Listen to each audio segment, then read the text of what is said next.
Hello everyone, I'm Lokiya Sakthi. Now let us revise Essay 510 Initial Audit Engagements Opening Balances. What are initial audit engagements? An engagement in which the financial statement for the prior period has either been not audited or it has been audited by a predecessor auditor, then such an engagement is termed as initial audit engagement. Who is a predecessor auditor? He is the auditor from a different firm who has audited the financial statements of the entity in the prior period. So in case of an initial audit engagement, what are the audit procedures, audit reporting requirements need to be done by the auditor? The answer for this question is answered by this standard Essay 510. Okay, so firstly the audit procedures. In case of an opening balance, the auditor first and foremost needs to read the most recent financial statement and the predecessor auditor's report, if any available to him, in order to get information which are relevant to the opening balances. Then he shall obtain sufficient appropriate audit evidence regarding any misstatements in the opening balances which materially affect the current period's financial statement.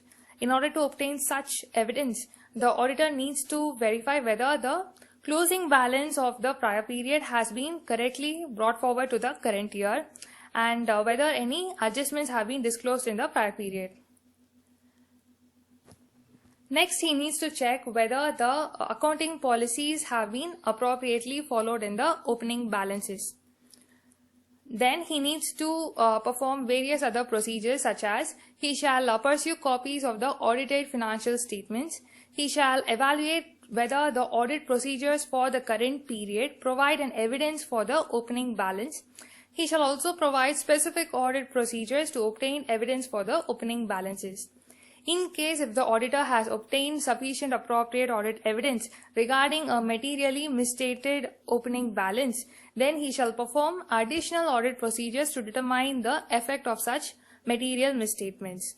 And finally, when he concludes that the misstatement exists, then he shall communicate the same to the appropriate level of management.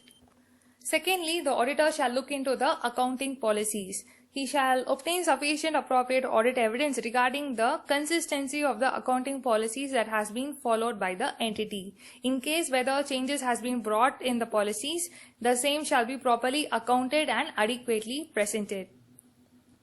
And finally, the auditor shall look into the predecessor auditor's report.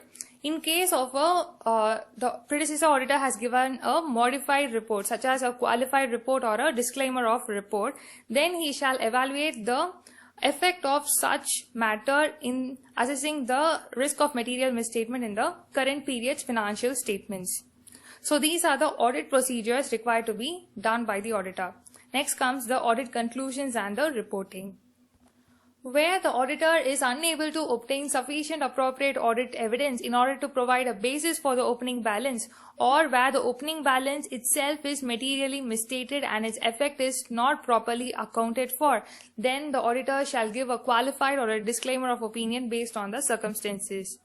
And then on the accounting policies, if it is not being consistently applied in relation to the opening balance as per the applicable financial reporting framework, or in case where a change has been made up and it has not been properly accounted and presented, then again the auditor shall either qualify his opinion or disclaim his opinion depending upon the circumstances. So these are the audit conclusions and reporting requirements needs to be done. So this standard is covered. It only speaks about the audit procedures and the reporting needs to be done by the auditor in case of the initial engagements with regards to opening balances.